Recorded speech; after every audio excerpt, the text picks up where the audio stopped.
Hello YouTube, it's CM Maritime History here back again for another video.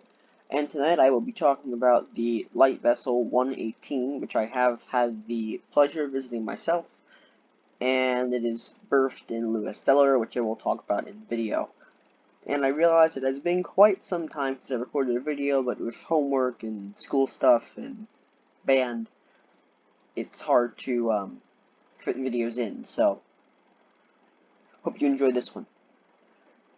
So, like I said, LV-118 is tonight's video, and following this for future videos, I might talk about this later, maybe, but if not, we'll talk about it now, we're going to be doing a video on the Hunley, which I also visited recently, and we're going to do a video on the Grandview Point Hotel, which you may think is not maritime history, but it was designed like a ship, so I think it counts.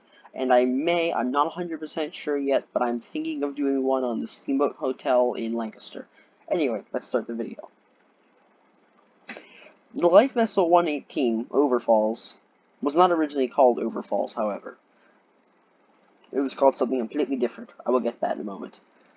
The LV-118 was built to replace LV-44, which was badly damaged in the New England hurricane of 1938 for the Cornfield Point Station. Patterned after the LV-112, she has a hull unlike that of any of her sisters, in effect a single-ship class. She is the last riveted hull lightship built for the United States Lighthouse Service, all subsequent ships having welded hulls. Propulsion, she had a diesel propulsion, and with a set of diesel generators and compressors, providing power for her beacon and auxiliaries. And you can clearly see in this picture the beacon right up here, and her auxiliaries being the foghorn, which is down here, which could be heard from miles away. Actually, I heard this from a museum tour staff member. He said that they would have had to wear very, very, very packed earplugs, otherwise the eardrums would be blown out and destroyed permanently. So the light was a 14.8 inch 375 millimeter, duplex lantern on a single mast. You can see here. Now most ships of her era did have two, but she only had the one.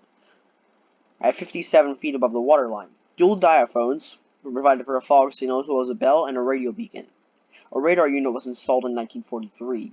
The crew complement was 14 to serve on a 2 weeks on, 1 week off basis, meaning that they would have 2 weeks out at sea and 1 week at home. When the Lighthouse Service was merged into the Coast Guard in 1939, she was renumbered WAL-539. And I'm going to call her LV-118 because at the museum, she's called LV-118 Overfalls more than she is WAL-539, so I will respect their wishes and just call it a light vessel. So, between 1938 and 1957, she served at Cornfield Point, Connecticut Lightship Station. Between 58 and 62, she served at Cross River, Massachusetts, and between 62 and 72 in Boston, Massachusetts. Unlike most United States lightships, WAL-539 remained on station during World War II. A severe storm in December of 1970 damaged the ship, leading to her decommissioning on November 7, 1972. Upon retirement, she was donated to the Lewes Historical Society and placed on display in Lewes, Delaware, painted for the Overfalls station. Although she never did serve there, the Overfalls station was the closest lightship station to Lewes, Delaware, so they decided to do it that way. And the lightship that actually did serve on the Overfalls station is on display in Portsmouth, Virginia. So if you do look up the Overfalls lightship by itself, you're going to get that one. You are not going to get this one.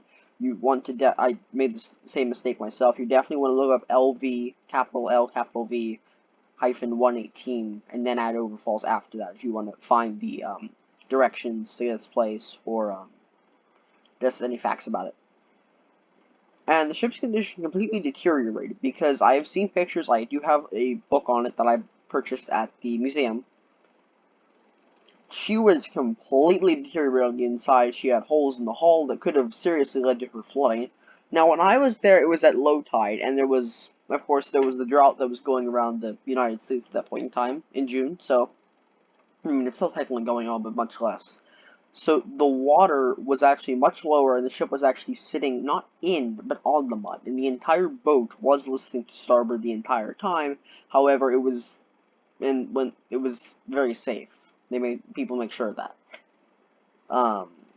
Okay, so it was very deteriorated. There was rust everywhere, holes in the hull, like I said. and a failed attempt in 1999 to sell her led to the formation of a separate group, the Overfalls Maritime Museum Foundation, which currently owns the boat. And it took over the maintenance and restoration of the vessel. Now, she did actually leave, not under her own power. She was towed from her berth, where you can see her pictured here, and she was towed to a yard. Here's another picture for you. I forget what yard specifically, but she was towed to a yard, a shipyard, to fix her up. Added some paint. You can see the difference here. This is what she was like before, and then after the new paint job, she looks much nicer. Has all the yellow. This is what she looked like when I saw her. So this must be a much more recent photo. It was a very enriching experience to go see it, because when you hear about a boat or a ship or any vessel for that matter, you picture it in your mind. And let's say there's no pictures of it. So you picture it in your mind, and you think about what it's like, and you think about what it would be like to be on that. And then then compare that to actually being there and seeing it, and comparing and contrasting those two images. It's very cool, especially considering we were really one of the only people on the tour that day, so we got like our own personal private tour. We saw the insides of the ship. He even showed us the ballast tanks, because actually in rough weather, tour guide said the fuel from the ballast tanks, because it would have been filled with fuel, because that's where they would have been stored, would have sloshed up through the metal decking. Like, there were holes to access it, but they'd slosh up through that and like wash over the deck, so the deck would be covered in fuel, which would make for a very slippery situation in rough weather. And you can see signal flags on this. And if I remember correctly, the museum is, yes, it's over here. You can actually see the top of it. Anyway. So, like I said, she remains in Lewes, Delaware, and is available for tours. I know I was on one of those tours, and she was placed on the National Register of Historic Places in 1989. Now, if you do go there, there is a misspelling, and it's spelled lighthouse instead of lighthouse.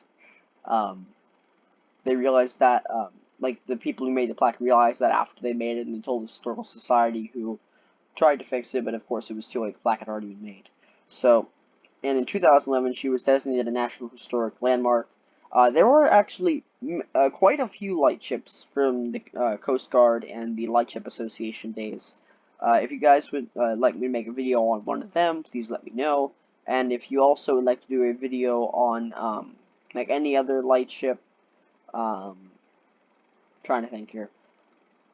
I know I already did one on 117. This is 118, of course. And now, also, another question before I forget. Sorry there. You see the lifeboat davits here, and you notice that there are no actual lifeboats in these davits. So, this lifeboat over here with these two gigantic crane davits, that one was actually sold, and no one actually knows where it is. It was huge. Like, seriously, it would have taken up the space from here to here. And I realize it's hard to tell from a perspective, because it's from a little bit farther away. But this is quite a long space, so the boat probably could hold the entire complement of crew. I don't know this for certain. I don't remember the size of the boat. I don't even think the tour guide told us. Well, I mean, I never asked, so I guess that's my fault there. But the boat on this side, though, over here, is actually over, like, say, in this part of the picture, it's off to the rear. I did not personally go over and see it myself, but I did see it from the Overfalls. It looks very interesting. It's, of course, the smaller version. This over here was motorized. They called it the whaleboat, I believe, if I remember correctly from being there. Now, this is just me, but I would not want to be the guy who would want to have to climb this in rough weather to perform maintenance on the lamp. That's just me. And actually, the ship's propeller, it was removed during the the shipyard inspection, because it was shown that there was actually a hole in the rear of the propeller shaft. So what they did, they took the propeller off, they sanded the propeller, like, refinished, did all that stuff, and it's actually back here. It's black with a red center where the prop shaft would have run through. And then they put a cylinder on the prop shaft to make sure that it didn't flood into the interior of the ship. And anyway, that's pretty much everything for this video. Hope you guys have enjoyed this, and like I said, like I said earlier, Grandview Point Hotel and the Hunley will be out soon enough. Hope you guys have a good night. Bye.